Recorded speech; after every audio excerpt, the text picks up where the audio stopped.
The launch of Velma on HBO Max set the internet on fire. It is up for debate whether it is a positive or negative thing. On the one hand, the show is the most successful original animated series for HBO Max. On the other hand, both critics and fans heavily dislike this remake. By this point, everyone knows that the internet can be a vicious place. There are certain things that audiences do not like. One of these things is reimagining source material for a modern audience. Writing a good story is the one exception to this rule. The problem with reimagining source material has nothing to do with deviating from the original work. The issue with this practice comes down to writers destroying the original vision. With classic IPs comes a certain expectation, which involves respecting the source material. You do not necessarily have to stay true to the original creator's material, but you have a responsibility to do the story justice. Velma, unfortunately, is a failure on all of these fronts. Not only are they moving away from the original vision, but the retelling fails to captivate a new audience in any way. The only similarity between Velma and the original show is the titled character. However, showrunners insist they are huge fans of Scooby-Doo and want to do the original justice. It is easy to spot the flaws if you look at the series objectively. Regardless of the online hate, you also have those defending the show.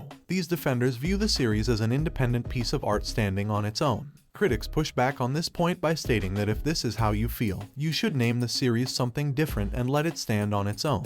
Despite the online hate, Velma showrunners are defending their brand new series. They are pushing back against negative comments and what they deem toxic fans. We have not heard anything regarding Velma in quite some time. However, as Season 2 approaches, all new interviews are surfacing.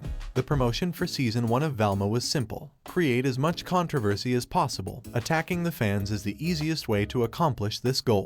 Controversy attracts more attention, and that can lead to a larger fanbase. Even a hate watcher is still a watcher. In a recent interview, showrunner Charlie Grandy spoke about the show by stating that they are not trying to replace the original series. In an interview with Emmys magazine, Grandy said, "The original Hanna-Barbera shows are still out there to watch. We are not erasing the originals. We just want to be a little ice planet on the outer regions of the Scooby-verse." Mindy came to me and said she'd love to work on a story with Velma. She loved the character and thought it would be funny to have her at the center of a show. We asked ourselves, why stop at Velma being South Asian? None of these characters are rooted in being white. We were worried about going to Warner Bros. And asking them to do it, but they said, do it. It's time. Just make sure it's funny and good. Now, there is plenty to unpack with that statement. First and foremost, I will give them one point. Remaking a series or movie does not erase the original. I certainly agree with this sentiment. Disney right now is remaking all of their original animated series. There are plenty of people who are not happy with these retellings. However, you will always have the original show and the memories that come with it, and these memories can never be taken away from you. With that said, you also need to understand why fans of the original series will be upset with a retelling that has nothing in common with the source material.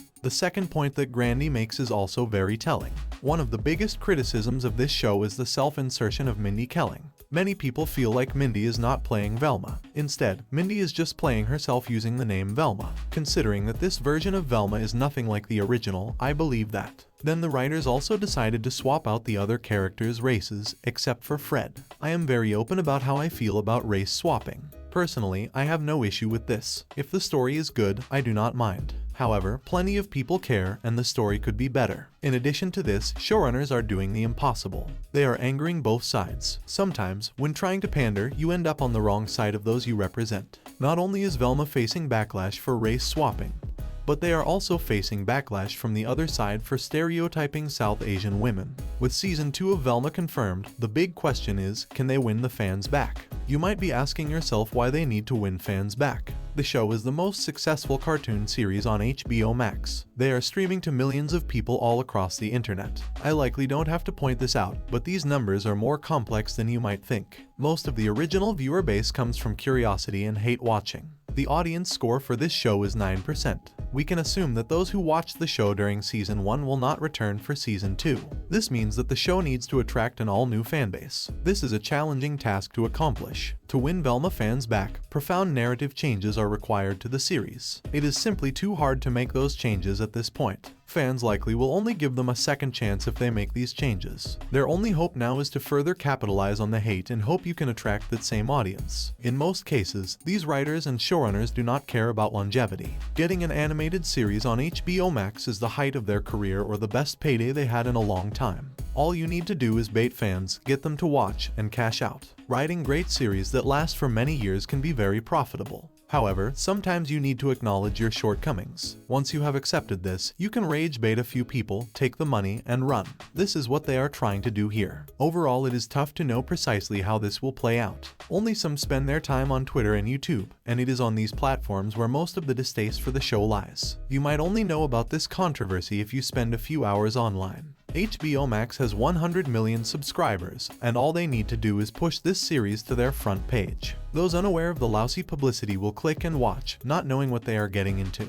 Even this method, however, does have shortcomings. The series must be good, even if your audience is unaware of the controversy. If the show's first season sucks, fans likely won't return for a second season. The question now becomes, will fans return for another season?